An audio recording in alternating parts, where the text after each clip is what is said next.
So my name is Lupik San, and I'm the Education Director at NOFA, and this is my first conference in person as a staff at NOFA, but I have been in many, and well, I didn't know how much work it was until now, first of all.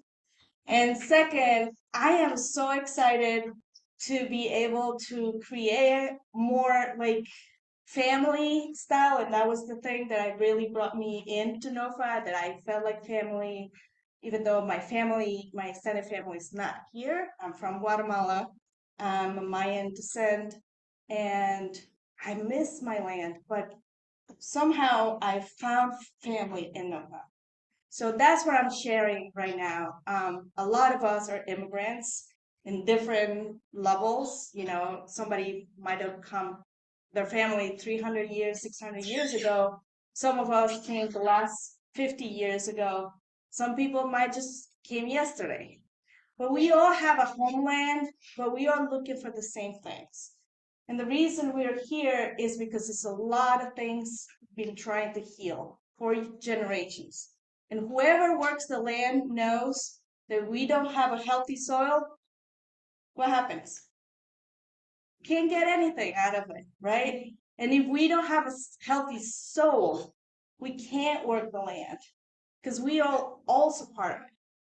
So first, I'm here to recognize there's people, this land have been their homelands for generations until back time. And it's time for us to recognize that these lands were never ours. Lands, Mother Earth is no one's land or everyone's land. She's the mother of all of us. And we are gonna try to recognize that some wrongs have been made. Maybe wasn't you, wasn't your family, but some wrongs have happened. And we're here to like acknowledge that that had happened, hurt had happened. You know, when you see a pest in your plants, you have to acknowledge it's a pest, and then you have to deal with it. So this is our first intent, to recognize that these lands are ancestral lands of people that still live with us, and they're still here and still have that connection, the connection we all long for our lands back home. And I just want to recognize you guys, and I want to introduce you as our most important guests of the conference. And if you want to come here and explain who you are, what is your passion, why you're here, and then I will come back and introduce our keynote speakers. So we have two NIPMA representatives, or three, and I have worked with all of you a little bit, and I'm really honored for you to be able to be here. So, Chief Johnny and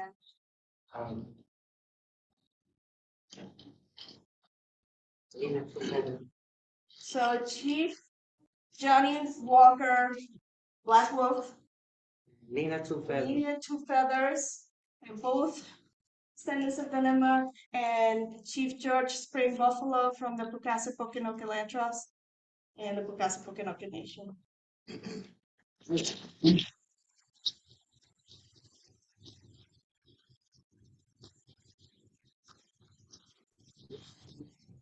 No, none of missing no. Can you keep on ball open up? We are the men, the folk, the people of the first light, and need more, the freshwater people. As she said, I'm Chief Johnny Black Wolf of the Missing North band called the Beaver Tail Hill people that lived here on the Quinnetucket, the Long Tidal River. That is, the Great Beaver is what you call Mount Tom. That was coined after the Pocasset medicine man Chicotauba, who came out here and collaborated with the Nipmucs over 300 years ago.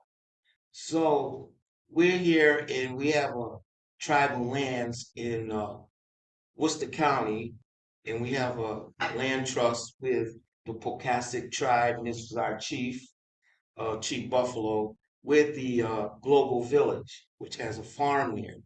So these lands that were inherently my ancestors in Danya in the global village were able to retain these lands. And so now it's now a collaboration with the Nipmuc, the Pocasset, and the global village.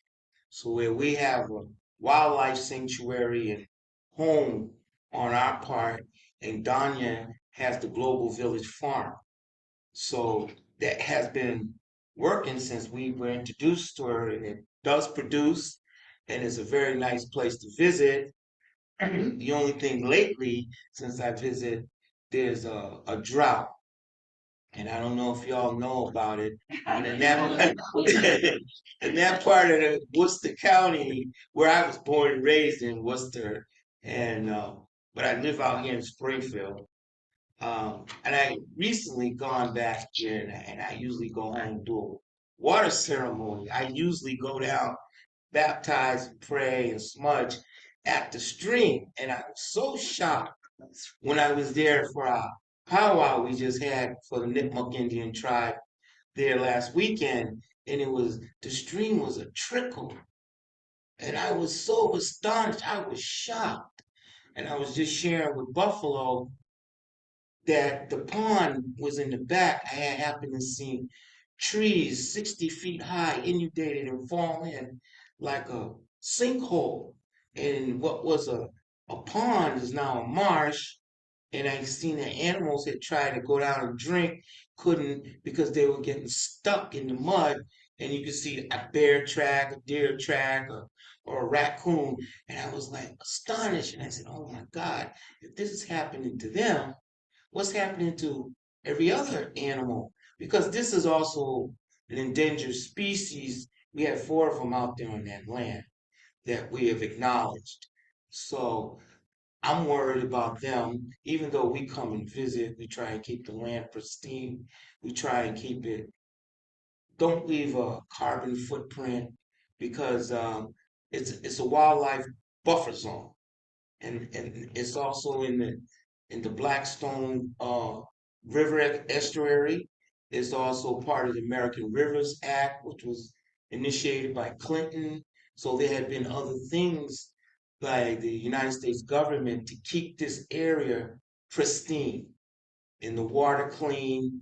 And so it's also a recreational uh, area, that valley, Blackstone River Valley. Um, I just wanted to bring that concern to folks. And my concern is water retention. How do we keep the waters that we have and keep them pristine and to keep the area vital? Because without water, none of us are going to live, the plants, the animals, or the people. So my message is to hopefully that we think of ways to retain the waters that we have, keep them clean and fresh, and so that all animals and people can benefit from that. I hope.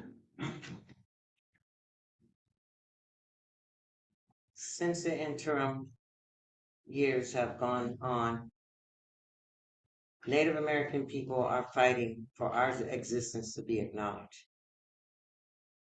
Turtle Island was not just an island for us, we were part of the ecosystem. When the terminology came from the colonizers, kill the Indian and save the man, they forgot or couldn't see that we're interconnected with the land. One cannot exist without the other. We send forth our prayers and we're looking for healing. But before you can be healed, you have to acknowledge that there's an injury, that there's an issue. We're not coming out of the woods and saying, hey, we just arrived. We've never left. And all we want to do is be a part of the healing process and go forth with common hearted, like hearted, spiritually minded people to understand that Mother Earth is under attack. And as a Native woman, I feel her pain. The loss of water is a great loss of a great resource that humanity cannot exist without. Our air, that's another subject. All of them are intertwined. When you can go from Pioneer Valley to Worcester County and you go into the woods, and the difference of the land in the air mass is so tremendous that I have to walk with the inhaler here, but I don't need it when I go back home. My thing is future generations. I have 30 grandchildren and 2 great-grandchildren. One was just born this year. I have a granddaughter who is on this board within her school that climate change is her utmost concern at 11 years old. And she's fearful that she may never be able to have children because there will not be enough food to be resourced, because there's not enough clean water or water at all to do it in the air that we breathe. If we can't breathe to cultivate the land, if we don't have the water to feed the land, and we don't have healthy seeds to nurture in that environment, there's no future. And she's 11 years old. That, as humans, when we first welcomed colonies that moved into the Americas through New England, we didn't differentiate skin color or anything else. They were welcome. And from that perspective, we need to come to the understanding in 2022 that we are all human beings and children of this mother. And if she shuts down, like a lot of us mothers can do, put the hammer down in the house, there will be none of us on this earth.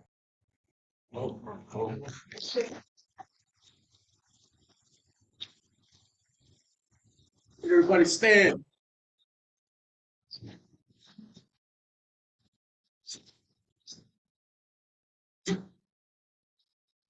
Debate, uchi, wenisi wansikat. Mat wat keok, ki tompaka. Kwini animal, muchini, debatne, nuwe. This niso, wishame, kawi, mui wansika. Aho. All I have said. Brothers and sisters, it's a beautiful day to dance above and around the red earth. All tribes are welcome at the Great Rock, honoring our clans. I thank thee for our relations. These things I say are forever eternal.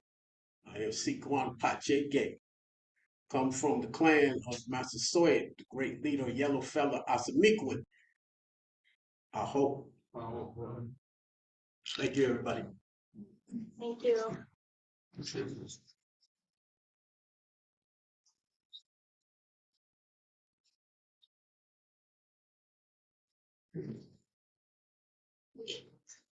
I don't know if I have more words to say.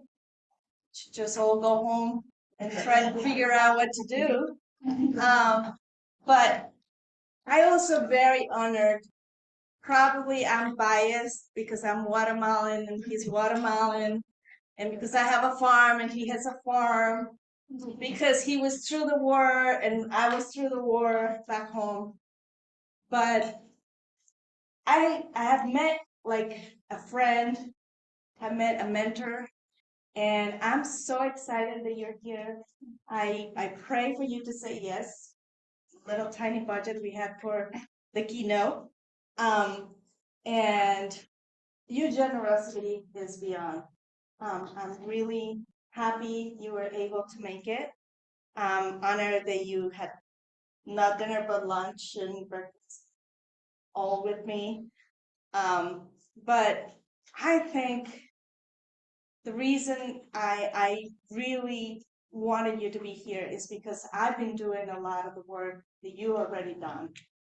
And sometimes everybody that farms, we don't know if we're going to make it the next season.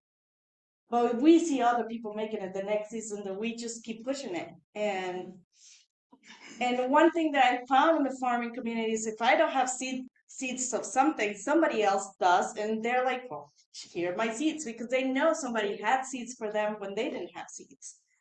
So this is kind of the same thing. And I mean, I know you do many things, but I love chicken stew. For some reason, you love chicken stew, so we're kind of the crazy chicken people. But you have figured out in a sterile, I'll call it, colonized way where is very little space for us to be with a different language, with a different culture, and you're able to make it and make it big and make it possible. So I can't tell you how excited I am to welcome you to the stage. So I'm not gonna say more because I could be here for hours saying how much I care and how special your work is for us. But come, Reggie, here.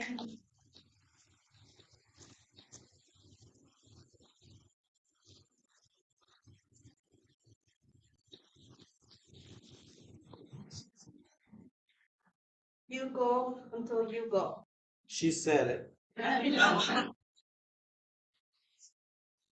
I'm still gonna put the watch on just because.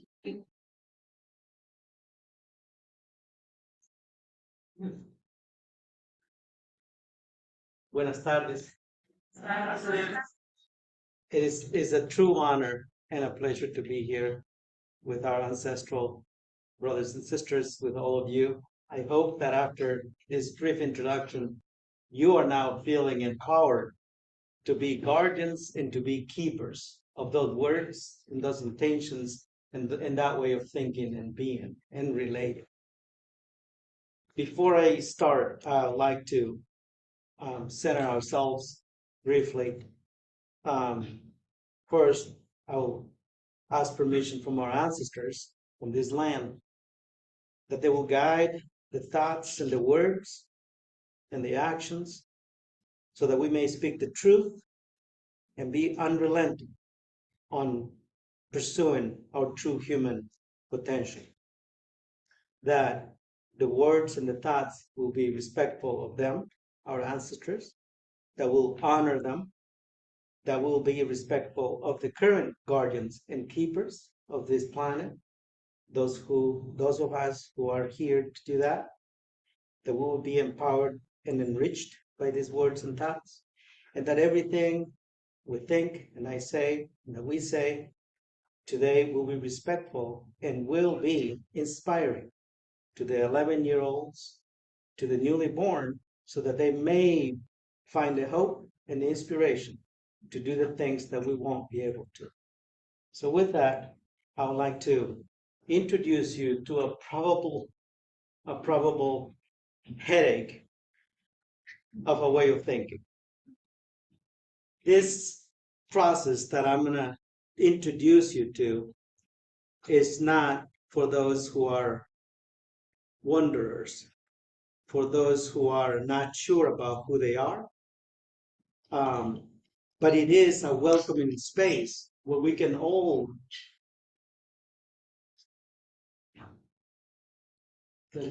there we go. Okay. But it is a welcoming space where we can all start our journey. For some, it may be more painful than for others. There is no way out of this but through the pain of being rebirthed into a way of thinking, relating, and being. There are two fundamental things that we must do in order to achieve our new original indigenous ways. And that's the decolonization and the indigenization. Let me clarify what we mean by that. One, we're all born indigenous to this planet. Nobody is not. We're made of our elements. Everything in our body came from the earth. Nobody escapes that. We're all indigenous. We're born that way. But we are all also born as organisms of this planet with the urge to survive and to thrive. And that also makes us colonizers by birth. The difference is the one that wins is the one we feed. And unfortunately, too many feed the colonizer and forget the indigenous origin. That indigenous origin has a blueprint for us that teaches us naturally. You don't need university degrees to know how to go about in the planet as part of the never-ending energy cycles of the planet and as part of all of the living systems of this planet. It is in you. It's already there. It's knowledge that you just have to embrace. But we have to do that. When we don't do that and refuse to do that, the colonizer takes over. And too many of us are not willing to keep the colonizer in balance so that we may live as true in our true human potential. And that's what we're going to explore a little bit today. This talk can't do everything, but my hope is that you will get a headache by the end of it, that you will laugh and enjoy, and really, as we did in the war, people will probably thought that we were crazy because we laughed about everything. Because laughter is really an amazing medicine. And so when you feel overwhelmed, just laugh at it. And like I said this morning, in the farms, when I have the urge to go and do something, I lay down until it goes away. Because otherwise we end up working too much on the farm. There is another thing too. If you know the destination, if you know what it means to be again identified with the living systems of the planet, and you are willing to explore that other 99% of our intellect that is blocked by our colonizing ways, linear ways of thinking and engineering, when you open that up and you actually identify that amazing destination, there is knowledge within you that will just become manifest. Now, that is another, we have a saying in Guatemala. I don't know how many other cultures have the same, but it says, when you don't know where you're going, every bus takes you there. And unfortunately, too many of us get into farming without any idea where we're going. And so anything takes us there.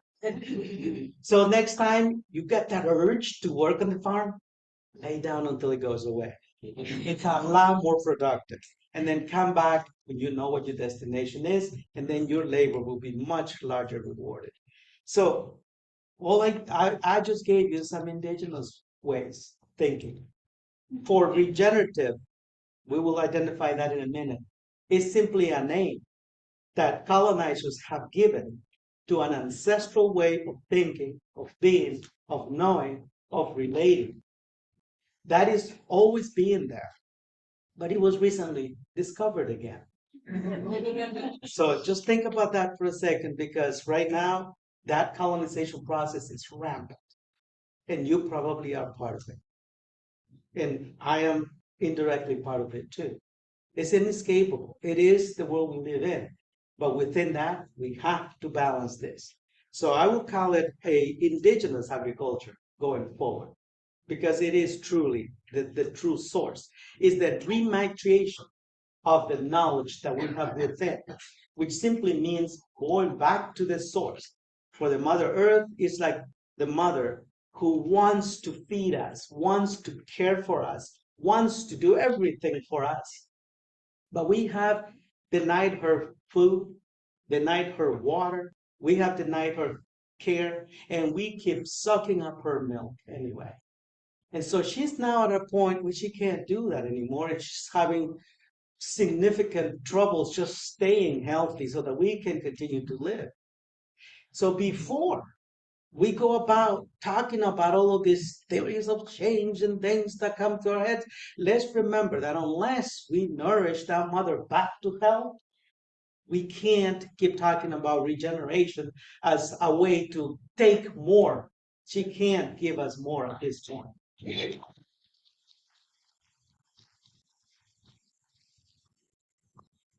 It is truly what I am relating to is a way of thinking. It's a way of being, of knowing, of relating. I said that at a conference about regenerative ag with corporate leaders, and somebody literally said, in the chat, I can't do shit with that. And it is true. When the mind is so myopic, when the intellect is so repressed that you can only see the possibilities of an idea as a way to extract more, of course you can't do shit with that.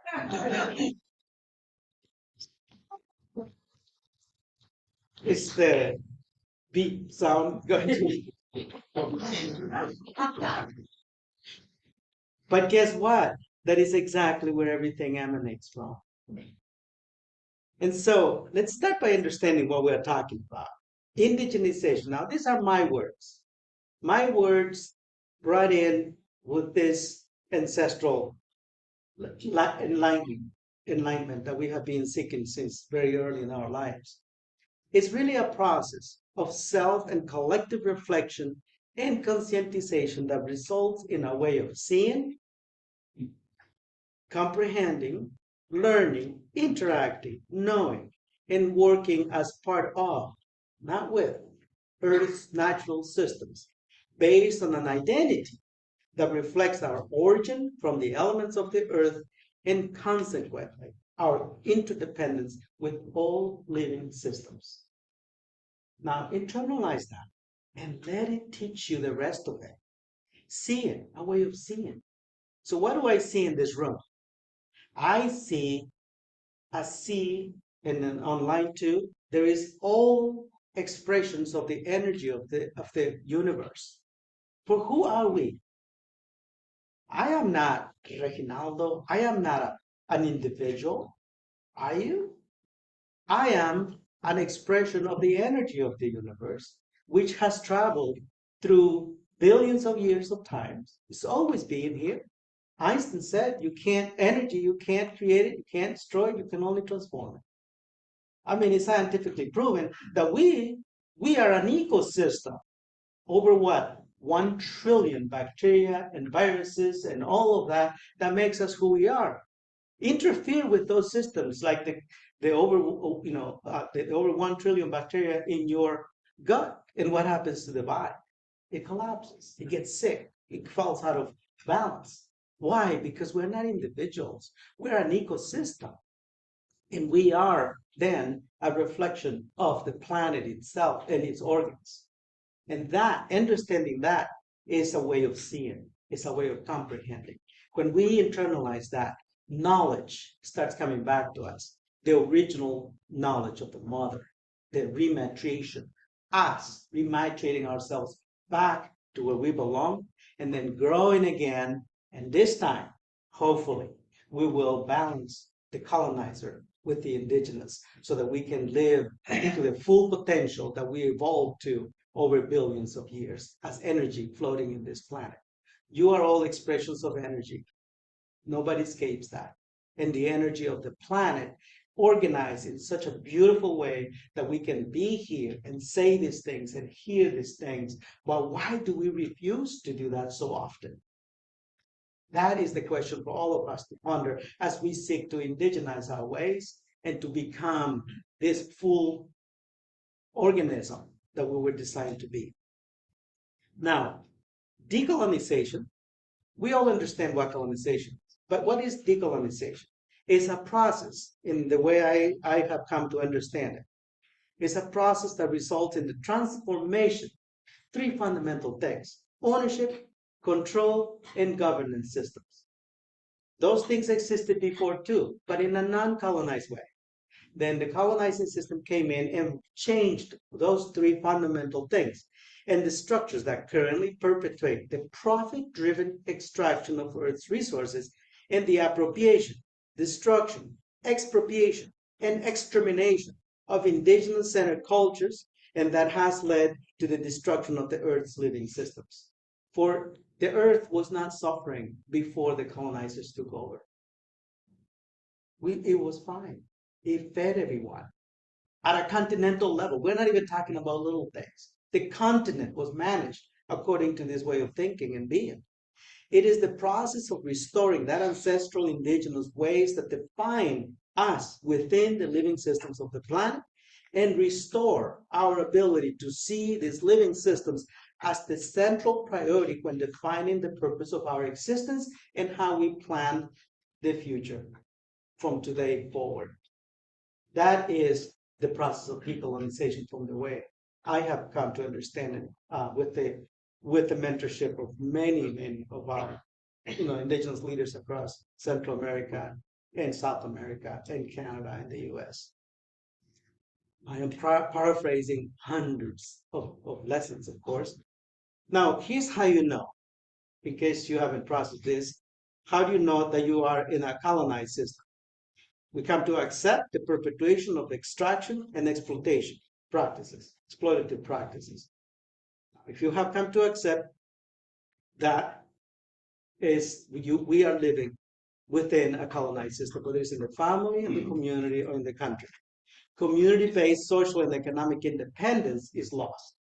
We become dependent on these structures above.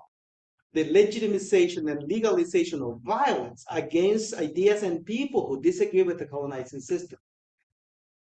Now, look at how many times the violence is fine, killing is fine, when it's done from one side to the other. Because it is important to legalize those things so they can be done, just like the papal bulls that determine the doctrine of colonization. The legalization of abuse of the public's goodwill by government and by government-supported corporate systems. That is also right in front of us right now. The concentration of ownership and control of whole systems, especially food. But if you look further, the oxygen, all of the other things are now going in that same direction. It's just slow enough. Remember the frog in the glass of water? Just like that, we are starting to lose more and more of those earth-given free resources. Systemic repression of indigenous knowledge, culture, tradition, and science.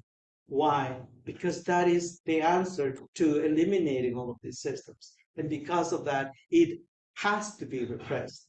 And sometimes in a way so brutal, like Ulum and I experienced in Guatemala, that is undescribable. That is the extent of which a colonized system will go to ensure that it keeps taking over. At the end, the key indicators, the uprooting of spiritually grounding traditions, individually raising to the bottom, consumerism, climate disruption, ecological collapse, war, conflict, disease, and social breakdown. Why? Because that is where colonization systems thrive on. Without those things present, the colonizing system simply cannot keep taking over more and more space. And so, even if it's artificially created, those wars will be created, those conflicts will be created, so more of that infrastructure can be expanded. Now, how do we know that a system may be decolonizing? Now, this is for us to start thinking about systemically. One, natural resources are managed in perpetuity, not extracted for short-term gains. Now, if you are in that space, you're starting to decolonize already. Social and economic independence is supported as a foundation of success, not the individual success. There is no such a thing. Individual success is an imaginary creation. Ancestral traditions, knowledge, wisdom are validated the way we are doing here today. So thank you, NOFA, because this is the first place where I can say these things knowing that nobody will walk away because they feel offended or anything. And if you do, forgive me, for that is not the intention. The intention is for us to speak the truth and to reclaim our space, all of us as indigenous peoples to the earth, as indigenous to the earth. We may not be natives, Luna and I, we're not natives to this territory, we are sure indigenous to this earth. Governance, organizing, and production infrastructure reflect community needs and priorities for collective health and wealth creation and distribution. That goes right back to the ownership, control, and governance. And this is not difficult to do. We have the blueprints from tens of thousands of years ago. We are using those blueprints to rebuild these decolonized systems that we need. Whole supply chains from land to fork are collectively controlled and governed. Think about where you sit right now in all of that as a farmer, as a processor, a distributor, whatever you are. Just think about how what you do and the wealth you create is controlled and governed. And then think about how could that be better? It's the same wealth. We can't create it or destroy it. The earth has had the same wealth a billion years ago, and it will have the same wealth when we all go away. The difference is how is it extracted or how is it managed for the well-being of everyone. Those are the colonizer versus the indigenous mind at work. And then if we know that we are decolonizing when we defend, protect, and enhance the collective interest, and that is structured within fully inclusive systems System level governance structure. System level meaning like NOFA 7-state region, for example. At that level, creating governance systems to protect and defend this way of being and thinking. Now, if we haven't done that yet, let's start thinking about it, and I'll give you some pointers of how we are approaching that. Now, let's understand colonization for a second, so that we actually are clear when we go into this exercise, intellectual exercise, what we're talking about. The whole thing of discovery, right? Discovery of what? New idea, new land, new people, new concept, new story. It isn't just about Christopher Columbus or some Europeans coming to the shores here. That's not the discovery. The discovery is that they found people here. They discovered these people, right? And then they discovered concepts, ways of living. In fact, the women from Europe were very quick to join the native communities because they found freedom that the Europeans had never allowed. And they were in this region executed in public as examples of you don't do that, right? So just think about that discovery, all of this is not just the space. What happens next? We name those discoveries. So America, Indies, regenerative.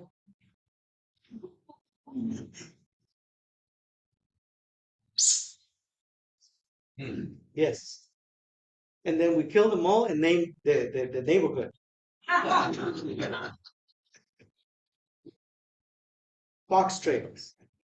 Buy your home in the new place. It's amazing how that is across the country. What was there is what the neighborhood that destroyed it is named after. The legal appropriation and expropriation, land grabs, trade rules, copyright, trademark, branding, patenting of life, certification schemes. I'm not going to say names, but you know how many new certifications are now in place? To what end? How is it good for us? Does it matter? If something is good, does it matter if you certify it? Is it better if you certify it? I mean, seriously, those are all colonizing structures that we refuse to give up. We tend to apply the same process to everything that we have now discovered within this context of indigenous ways we have named regenerative.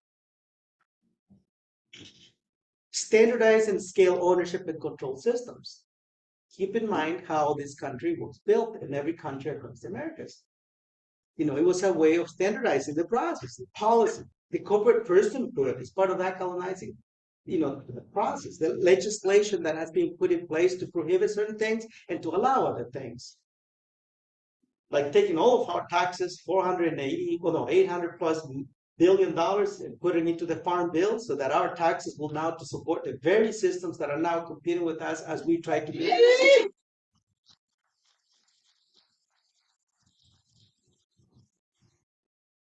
This appropriation of ancestral indigenous systems while disregarding the guardians and the keepers. I mean, how many times do you get to open the keynotes for Congress, for legislators, state legislators, and all of that? And yet, that's where the decisions are being made as to how many new thousands of chemicals are approved to be put out in the land. Total disregard for the foundations of the ecosystem and those guardians and keepers who know what is and what is not good. Why? Because the objective isn't the feeding of the mother, it's the sucking of more milk out of her.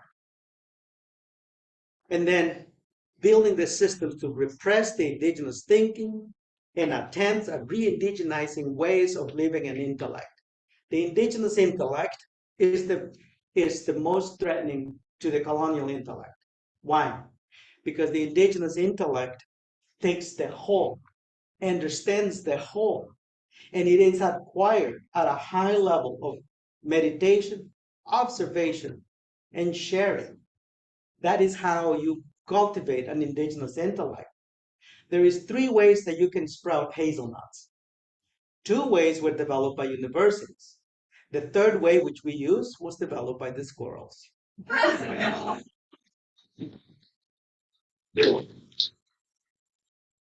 And it has the same germination rate. Now, let's keep trying to understand this thing called decolonization then. So let's follow the same process. Since there was a process by which it happened, let's see if we can just reverse that, backtrack, so to speak. So let's rediscover those aboriginal systems. Let's score on them. That is a rediscovery, but it's not just that. There is hundreds of lessons like that just waiting to be learned in your own space, in your own farm. Question is, are you listening? Are you observing? Are you meditating? Did you know that everything that we glaze over during the day is taken up by the brain? Did you know that if you just prime your dreams before you go to bed, in the dreams, the answers will come to you? All of those things you didn't understand will get clarified. And suddenly you have this new knowledge. Now, it's not validated by folks with PhDs, of course, but it is just as good, probably even better. So again, let's rediscover that the original systems, our stories. Stories weren't just invented. I mean, we exaggerate them, of course. I mean, what's a story without a good exaggeration? And I have a whole list of them in my book, which I'll be signing at the end. But they are the ways we teach. Storytelling is still the way, the ancestral blueprint by which we learn. So just keep that in mind. Storytelling is still the best way you learn because we evolved that way. So let's relearn those stories and let's not stop telling them, especially the kids. The Green Men stories, that's the imaginary person that I had as a kid to deal with the war. And so the Green Men stories, Green Man was the one who had all the answers for me. Again, this was imaginary, but it was there. It was in my head, it was in my being, and he had the answers. And all of them were correct. Now, a kid of 12, 14, 16 years old, having those answers is a threat to a lot of grown ups. How many times do we validate the future elders? Think of that for a second. Rename, reclaim, and secure land back. Concepts, indigenous agriculture. Ideas, squirrel method. Stories, Green Man and your own. Land, lakes, rivers, rituals. Never start an important meeting without centering. It's a ritual. Never start a meeting without acknowledging the folks who are the caretakers and the keepers of the space. There's always those among us who are called by birth to be those icons in the community. Rebuild community governance and protection systems. Let's re-indigenize governance, not this democratic system. I mean, it's got a lot of good things in it, but there is more to it. It was kind of a butchered copy of the ancestral systems of organization that existed in this land. Let's go back to the source. Let's rematriate how we do governance. The governing holistically, sector specific, what we call affinity groups, the community validation and back of governing councils, not elected councils, governing councils, those who are made, those councils who are made of those who were born and dedicated their life to become elders and respected and committed for life to that space. Those are the councils. Now, how many times do we do that instead of just like, oh, let's hire a new board of directors and let's just do that nilly-willy? Why do we do that when we have this wealth of really grounded indigenous governance systems right in front of us? The standardized processes to reclaim systems and their original purpose. Okay, so indigenous agriculture systems, what's the original purpose of that? To support holistic thinking, appreciation, and enjoyment of life, designing and engineering, applying science that is inclusive of the full expression of all living systems. That's really the original purpose of all of the indigenous ways, is to enhance, never to extract and to destroy. That doesn't exist in an indigenous mind. And then expand and organize new systems, scale them. Why not? Let's borrow some words from colonizing. Grassroots organizing, though. In governance, locally, regional, and national. There is a potential at this point in our threshold where we live for a ground-up Indigenous Agriculture Council of America. I think it's possible. We now have woken up to this new potential of what Indigenous agriculture can do. If we do this right, we will win.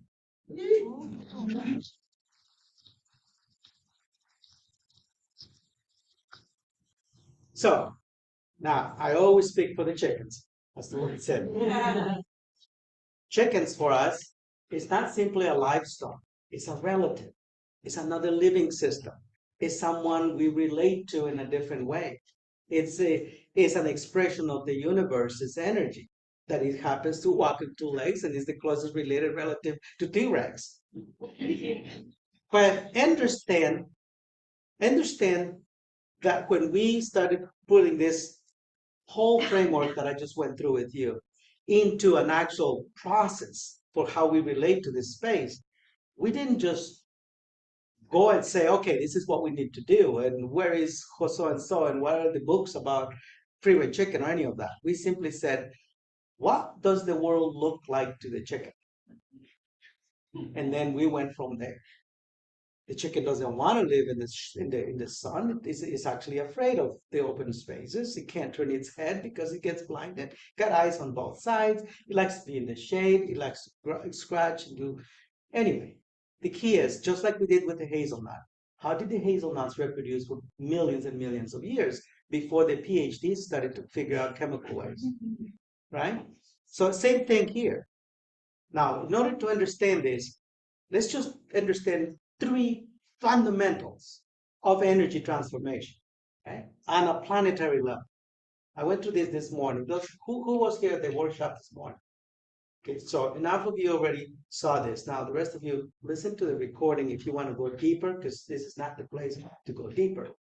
But we can't talk about how do you apply this way of thinking without understanding the mother that transforms the energy that then is expressed in the form of chickens, nuts, carrots, eggs, everything that you think you produce on your farm. Think again, you don't produce, you know. It was the mother who gave you that harvest. It was the mother who evolved over billions of years to create this perfect way of taking thin air energy through the process of photosynthesis, CO2 in the air, methane, all of those chemicals that you are familiar with the photons and the process in the leaves, manufacture this amazing diversity of expressions of energy. In the rainforest where I grew up, we identified 1,000 different species that we had to memorize for the final exam. That's in a single little ecosystem. That's how many expressions of energy came out of that photosynthetic process. Interfere with it, and you interfere with a mother's ability to grow and to get healthy again. Animals have existed alongside. Why? Because a lot of the photosynthetic process generates these molecular structures that are really hard, like the wood that the furniture was made with, came out of that, right? But that's cellulose. Now, microbes have a hard time breaking down that glucose and sucrose that makes up the cellulose molecule. And there is more to that, because glucose, considered the molecule of life, because out of it come these thousands and thousands of other different byproducts of that photosynthetic process, generate all of these expressions. And so the animals come and grab a lot of it, chew it up, becomes muscles and feathers and all these other parts, and are able to take all of that highly organized form of energy that is created through photosynthesis and process it and turn it into manure within 2, 3, 4 days, and then put it back into the space where then the soil can feed the smaller animals that don't have chewing and digestive tracts like we do as animals. They can then absorb it, put it back into the system, and more photosynthesis then gets done. Those are three places we cannot ignore, the three fundamental places where energy is transformed at a mass scale, at a planetary level, even if we're working on a 6x10 garden, is the same thing, right? So interfere with any of those three things, and we shoot ourselves in the foot again. Now, out of this process comes all of these expressions of energy that we get to harvest. And so, how do you take that and put it into the gallus process, into the story of the chicken? Okay, now this process, we developed it for chicken only because we needed an entry point. As an immigrant, I didn't have access to land. In fact, they say, well, 3 ways you can access land is to marry into it, you buy it, or you inherit it. And around here, I guess you can partner with the native community and have access to that land too. So there's a 4th way now. And if we keep going, we may find other ways. But for us, accessing land is the most difficult thing. So the smallest the land blueprint that we're going to have, the more advantageous and the easier, the less barriers we're going to encounter as immigrants or as small farmers, as new farmers or young farmers. Anywhere you're coming from, land is going to be a critical thing. Now, if we're going to engage those 3 levels of energy transformation, we have to start with livestock because livestock is where the engine is. Photosynthesis is going to keep happening, but it is not necessarily going to turn into soil health unless there is animals. Just think about the inoculation capacity of the intestinal gut of an animal and how that injects that into the soil in a matter of days. You can have this incredible miracle happening right under your feet. That soil health, too many of us talk about soil health, too few of us understand the 3 fundamental places where that health comes from. And so, as we thought of that, the chicken also gave us the shortest economic cycle, the easiest way to get into farming. We systematically codify that so that we also don't have chickens running around all over the place and shedding all over the decks and the house and all of that, right? So we were very methodical about it and professional, but understanding it from a very deep energy-based perspective. And so you take the chicken, you put the trees above it because the chicken is a jungle fowl. It's a very easy thing to codify into any ecology on the planet. Also, no culture rejects chickens. I mean, some cultures reject pork and some others reject beef, but no culture rejects chicken. Every farmer of the 700 million farmers documented by the UN that produce 70% of the food on the planet and operate under 25 acres can't put chickens on their farm. Most of them will never be able to put cows and other larger animals. The chicken wasn't, I mean, I like them, of course, but it wasn't that the reason we brought it in. It was a strategic decision so that we could introduce ourselves in this way of thinking into a system that has the largest mass scale potential systems change opportunity. That's why we picked chickens. And from there, we codified the process by which we were going to literally take over the chicken world. Now, the chicken here is not going to eat the trees, but it's going to eat grain. It's the only livestock next to turkey that is actually evolved eating grain. All the others, we impose the grain on them, but the chicken we don't. It's its natural ancestral right to eat grains and sprouts. And so as we do this, not only do we put the poultry in its natural habitat, but we get to restore all the native species in any ecology we are operating on. And because of that, create this abundant energy transformation through the photosynthetic processes, and then put that Mother Earth back into full health, and she will give us bountifulness once we do that. So out of this first cycle, we get the meat, the eggs. We are using hazelnuts and elderberries as the understory. Around here, I noticed you got native hazelnuts and elderberries. If you clear cut around here, that's the first thing that comes up. So very much in alignment with your local ecology. Some of that energy in the form of manure, feathers, and all that comes out of the processor. We put it through a process where there is no chickens involved, but it's still part of that cycle of energy transformation, where we can produce grains, vegetables, medicines, full plates of food, all centered on the chicken. Some of that energy goes back to the chicken and starts the cycle again, so that we can then steward the process of energy transformation instead of living on this illusion that we produce anything. Now we get to harvest energy. And guess what? According to some scientists that have come and evaluated this for us, we don't get to harvest more than 30 to 40% of the total energy captured by the system. which in technical terms means that 60 to 70% of that energy is put into the bank for the next cycle. And then from that, again and again, with an exponential growth, which is the foundation on which the land in the Midwest, with some places over 12 feet of depth of black soil, that's how that was created. When we get back to that, we understand that that's why it happens, because the energy transformation capacity is so massive, and yet we insist on interfering with it. Next time you feel like doing that, lay down until it goes away. Now, the chicken process is pretty straightforward. You bring the chickens in to the barn and all those things. We're not going to change that. Yeah, after 4 weeks, they're old enough to go outside, and if a hawk wants to grab them, can't grab them by the handful. Just kidding. The tree system, actually, we have no issues with aerial or ground predators, just so you know.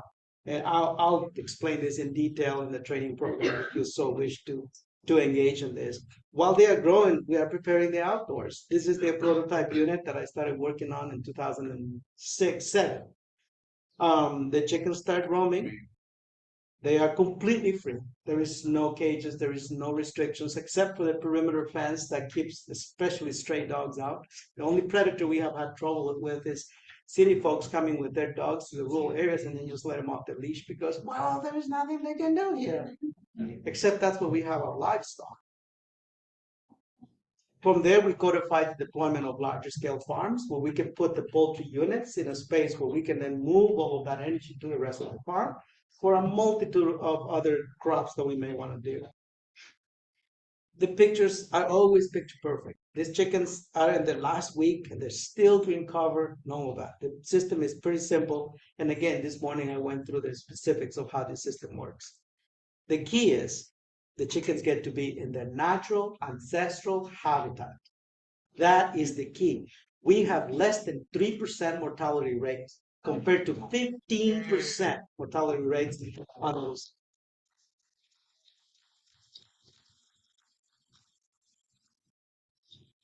Now, mortality rate is the key indicator of health and wellness. So this same chickens, 70 days later, on their last happy day before their one bad day, again, these are Olympians. They are not your lazy chickens sitting around next to the feeder.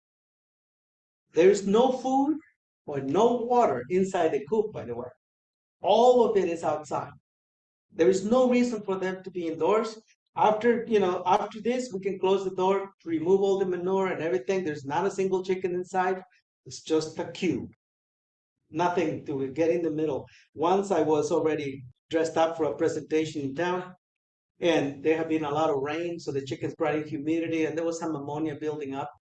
And I had my suit on and everything, and I told my son to go and just remove some of the wet manure so that there'll be no buildup. And then he comes back and says, "Well, the whole barn is kind of wet because they were coming in wet at night." I said, "Okay, hold on a second." I got on the tractor and went in. We scooped it out, put it in the garden, and I went back to work. It took probably 20 minutes. That is the idea of avoiding work. Think about this as if you are allergic to work. So when you have to work, yeah, you get itchy and allergic, but you will survive. And then we layer this manure with all of the garden scraps and everything. This is almost a foot deep already. And this is where we plant the garden, where we actually get to harvest. Well, these are hazelnuts are a byproduct of the chickens. So is the timber. So is all of the other species that are coming out of it. So is the biomass we are harvesting out of it, which then we layer into the garden. This plot, this picture is 8 years since we laid it, and we have not added a single new thing to that spot. Still living on the original energy from the first application 8 years earlier, and there's barely any weeds in there. Weeds just simply don't like a good environment, a rich environment like that. And in the bookstore, there's a book about weeds. If you haven't checked it out, and it just sort of shows that I'm gonna buy one of those because I want to know more about what's in this that keeps those weeds from coming up. When they do, you pick them up really simple. I mean, I do that while I meditate, and it's a prayer. Weeding is kind of a prayer when you have that kind of easy way of pulling them rather than stuck in this clay soil that you got to dig or whatever. There is no such a thing in this system, and the fruit that comes out of it is solid with the armor, all the armor that their genetics can produce to protect themselves against insects and diseases because they have all the nutrients that they need. So the vegetables get to express themselves to the full extent that they were designed for. For they are relatives too. And if they are not fed properly, if the mother is not fed, then the kids won't get fed. That's the way we think about all of these crops. They are simply part of this cycle of energy transformation. You see this squash sitting on this heavy mulch. By now, there's no poultry manure on the top. It's just wood chips. And that allows us to keep that from getting humid, from rotting, from any of those other issues. The berries just came out on their own. So we just didn't dig them. We just harvest them now. This is our original Guatemalan heritage corn. This is our spiritual corn, which is grown after ceremonies. This is our original black beans from Guatemala. Same thing. The garlic that we now are growing in larger scale. The pollinators that have all the food they need now. The hazelnuts, which are now producing for the last 7 years in these farms. So what we did then was we codified this not as farms, but as enterprise sectors.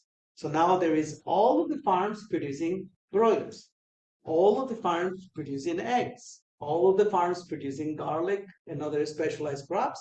But as a system, we're incredibly diverse and we can rotate, not on the farm level, but at the system level. And that is how you achieve the ecosystem regeneration, which is the foundation of indigenous agriculture. This continent was managed on that very principle. If you think of it, large herds of buffalo went up and down, right? And then other areas were designated for other based on the natural vocation of the ecological blueprint. Now we can't achieve that anymore because we already wrecked all this land, but we can at least recodify what we're doing so we can go back to the extent that we can and reorganize ourselves to achieve this indigenous outcome.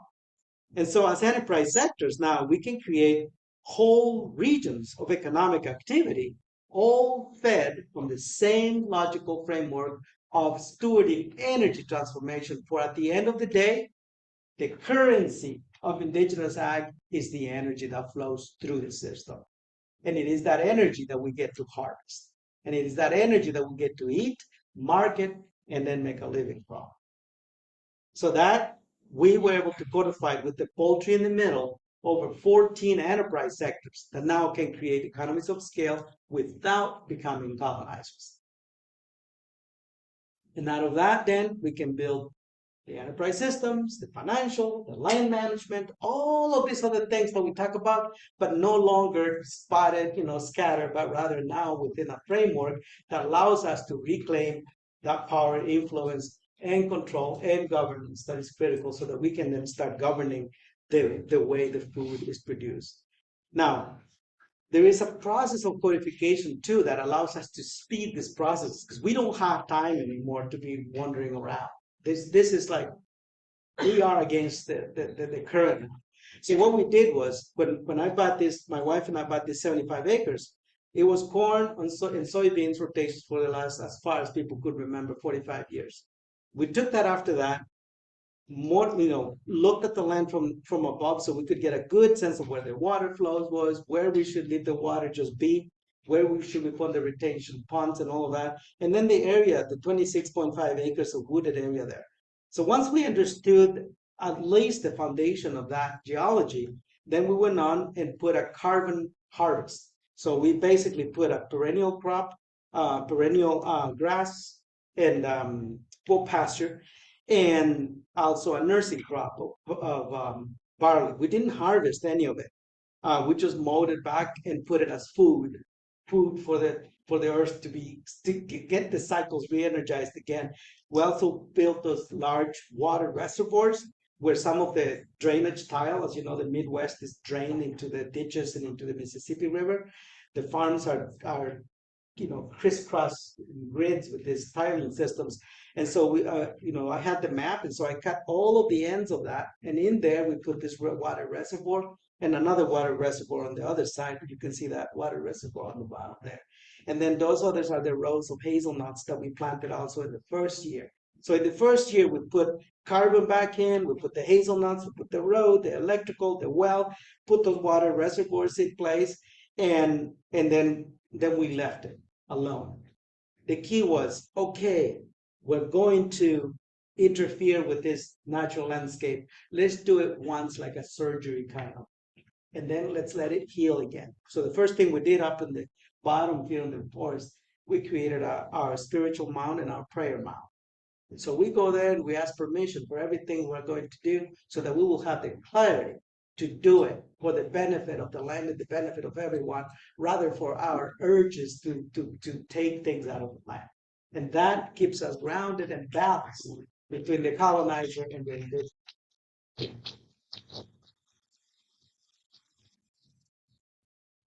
And then the earth fills them up. We don't have to do anything. Around here, you get about 40 inches of rain a year. About all the water that you need. There should be no drought. Difference is you let it go. Keep it. It's that you got the infrastructure to keep it. Just intentionally do so. Well, of course, we used tractors to plant hazelnuts. It was a lot easier. Try to plant a hazelnut with a shovel and then try 8,200 and you will go for the tractor. And then we had this beautiful landscape. There was a flock of turkey in the forest. Now there's 2 flocks of turkey in that forest. There were no dragonflies. We had 3 species of dragonflies take home there. We had no other species. Everybody's coming back home now. Yeah. Now this is what it will look like. The whole farm will look like this eventually. No more tilling, no more killing, all just energy stewardship. Now, I won't go into the numbers, but I'm telling you, we're looking at 30 times more value coming out of these farms than any corn or soybean fish. Now, this is the business ecosystem. Now, the farm in itself is not going to make it. We need an ecosystem of enterprises, business around it. And so we started by naturally, just by affinity, finding those partners and then creating this ecosystem. So just so you know, Salvatierra Farm, we are part of that regional producer pool. There is now 11 of us producing, and there is 50 of us in total who are building this ecosystem. And as a result of working collectively like that, we're able to now define and manage our region not as farms, but as territories. Remember, that's the ancestral way of managing and relating to the landscape. We do it on the territorial basis. The beauty of this is that it doesn't matter if the farms are scattered. That territory is what we call liberated territory. And now collectively, we're talking about over 15,000 acres of liberated territory. Now tell me how much land you have liberated here already and start managing it as liberated territory. Don't manage it as farms, as places where you produce food. That's what the colonizer does. Refuse to do that. Manage it collectively as territories and then collectively decide what goes and what doesn't so that there is accountability. And then we establish that collective sense of belonging. I know it feels good to feel like you own that land. Well, every time you get that urge, lay down and feel comfortable. Now, because of that, we also were able to purchase an existing poultry processing facility. The number one problem with new poultry producers in the country is that there's no processing. Well, just buy the facilities. But you have to have a system in order to justify having a processing facility. That is the key. If you are individualistically thinking, oh, the system has so many barriers, and you just submitted comments to the USDA, oh, there is no processing. Well, there's no processing because of you. Not because the USDA didn't build it, it's because we haven't yet come together and decolonize our minds so we stop thinking as individuals. There is no such a thing as individual success.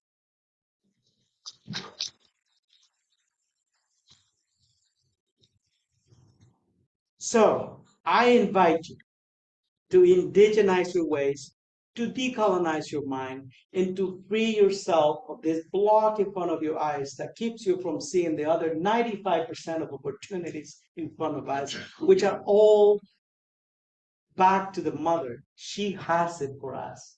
It's there. She's not denying anyone that bountifulness.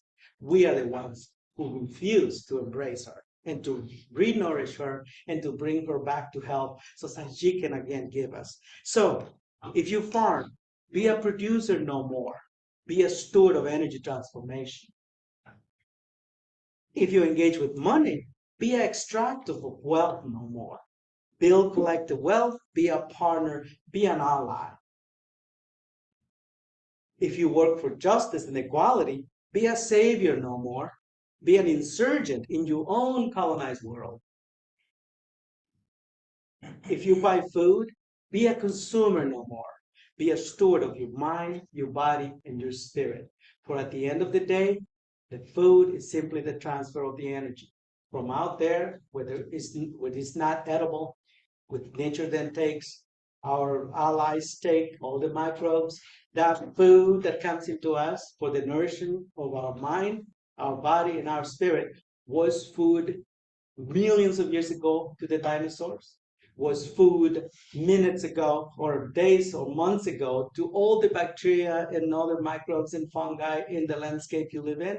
And eventually, in that process, never-ending process, it became an expression of energy that you could harvest and eat. Never forget that. And if we do that, we will achieve a destination where not just any bus will take us there, because now we know we're going. We know what bus to take. And that bus is the bus that says destination, decolonize indigenous agriculture.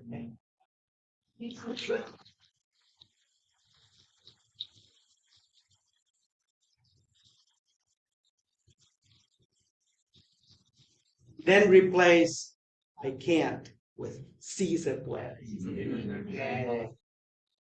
And I hope that created some new synapses for you, and that you will go home bad of a headache, just a little bit, so that you won't rest too much until you move beyond this phase.